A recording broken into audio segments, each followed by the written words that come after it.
Halo guys, apa kabar? Semoga semua kabarnya baik-baik saja di saat pandemi ini.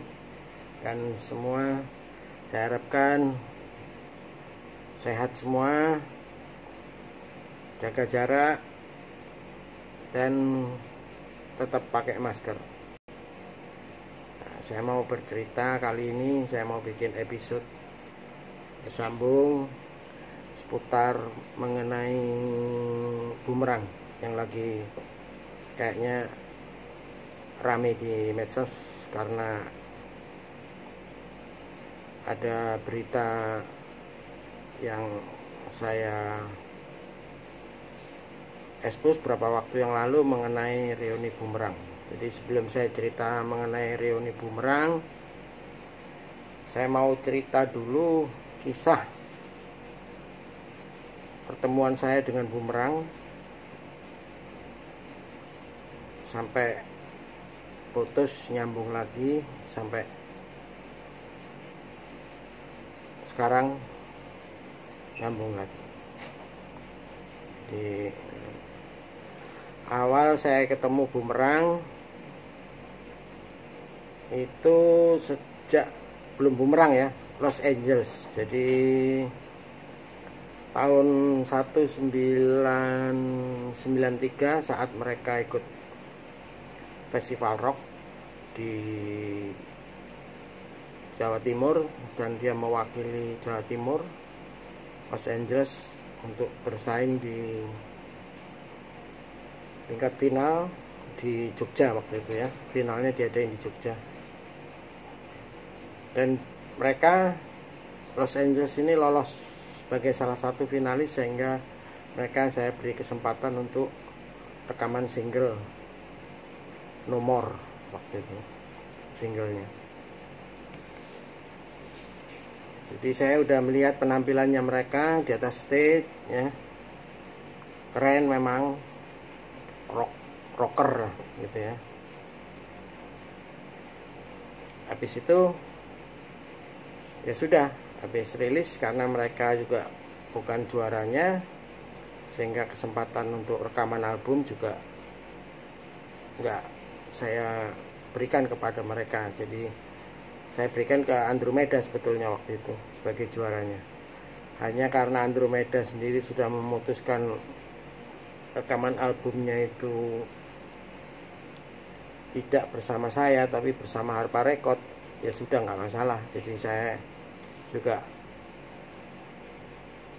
nggak repot lah rekam album Andromeda waktu itu. Nah, baru sekitar setelah lama nggak ketemu, setelah rekaman single itu, saya memang nggak hafal ya sama anak-anak itu. Tapi mereka sempat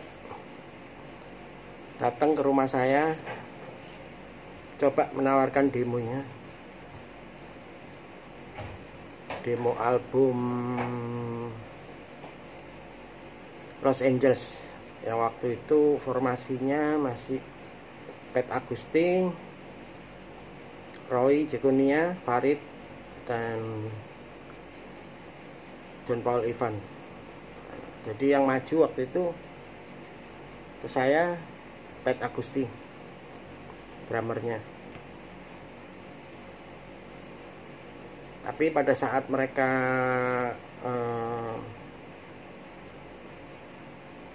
menawarkan master album tersebut, nggak saya tanggapi lah, karena saya waktu itu kan mungkin terlalu idealis cara berpikir saya. Jadi waktu bumerang menawarkan demo itu, ya saya tolak terus, karena ya saya pikir mereka nggak juara ya, cuma finalis gitu kan. Walaupun saya tahu performanya bagus, tapi saya karena terikat dengan konsep bisnis saya, jadi saya merasa band yang layak saya rekam hanya juara-juara festival rock aja gitu, untuk album ya. Tapi mereka rupanya pantang menyerah ya. anak-anaknya berjuang keras untuk tetap datang, tetap berusaha gimana caranya saya mau mendengarkan demo mereka. Jadi sempat beberapa kali datang kantor saya di Papandayan, Surabaya. Ya, saya tolak terus, saya tinggal tidur, saya nggak tanggapi gitu ya. Saya dengar baru depannya, sudah saya nggak lanjutkan karena ada rekaman yang agak slip sedikit gitu drumnya, sehingga saya nggak mau lah, istilahnya saya tolak itu. Akhirnya pulang lagi, sampai suatu ketika mereka juga saking kepinginnya saya mendengarin demonya, jadi mereka juga datangnya sampai bawa tip kumpul sendiri di teras kantor saya itu, rumah juga mereka style itu kenceng-kenceng demonya, supaya saya dengerin aja gitu, supaya walaupun saya nggak mau, kalau di setel kan terpaksa denger ya karena suaranya keras gitu. Karena saya melihat perjuangan gigih mereka itu, akhirnya saya terima, ngobrol lah, diskusi. Saya ceritakan konsep saya, kenapa nggak mau menerima, kenapa kalau mau menerima itu harus seperti ini. Saya tanya dulu cita-citanya memang mau ngeband atau cuma iseng-iseng, cuma istilahnya apa itu, hobi, nggak jadi profesi gitu kan. Akhirnya mereka enggak, serius mau bermusik gitu kan. Saya juga bilang, karena saya terikat oleh festival rock, jadi saya kan nggak mungkin ngerekam band yang nggak lolos, nanti semuanya minta saya rekam, kan mabok saya gitu. Karena keterikatan itu dari konsep festival rock, ya mau nggak mau saya bilang, kalau toh kamu sanggup bikin lagu lagi yang menurut saya cocok, ya mungkin saya terima gitu. Untuk uji coba ya, mungkin album yang satu ini mungkin ya cuma nggak punya target apa-apa lah, mau laku mau enggak gitu. Dan catatan kedua, saya nggak mau nama Los Angeles gitu. Kalau toh mau saya terima, saya harus ganti namanya, karena saya nggak mau ada sengketa nanti di belakang hari bahwa band ini yang punya siapa, salah satu personil atau ada orang lain lagi yang merasa ikut berjasa membesarkan nama band ini gitu. Ya ini sepakat saya kasih nama Bumerang, karena kebetulan ada salah satu judul lagu di situ Bumerang. Jadi saya pilih nama itu karena saya anggap namanya cukup bagus untuk sebuah nama band rock. Akhirnya sepakati, masternya saya beli, kalau nggak salah waktu itu masih 5 juta kalau nggak salah, saya lupa ya, yang album Kasih gitu. Tapi nggak tahu gimana, baru perjalanan di tengah udah saya bayar kontraknya, DP-nya, tahu-tahu mereka datang lagi ke saya, tinggal bertiga.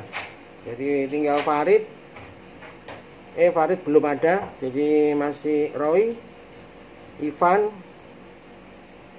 Henry datang ngomong sama saya, Pak Lok, sama manajernya, siapa namanya lupa saya, Pak Lok, kita udah nggak sama Pet Agusti lagi, drummernya katanya dipecat.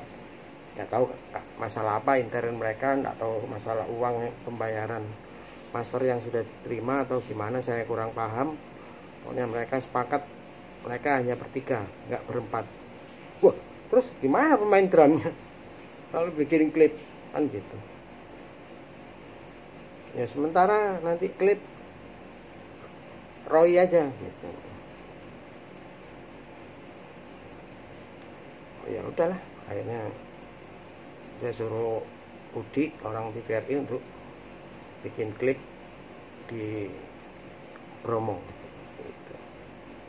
Dengan lagu andalan Kasih itu, satu lagu aja yang kita buatin klip, karena memang di album itu kan nggak spesial gitu kan, karena baru pertama, terus pemainnya juga bukan tampil berempat, tapi kasetnya bertiga, fotonya juga bertiga, pemain drumnya orangnya sudah dikeluarkan gitu kan.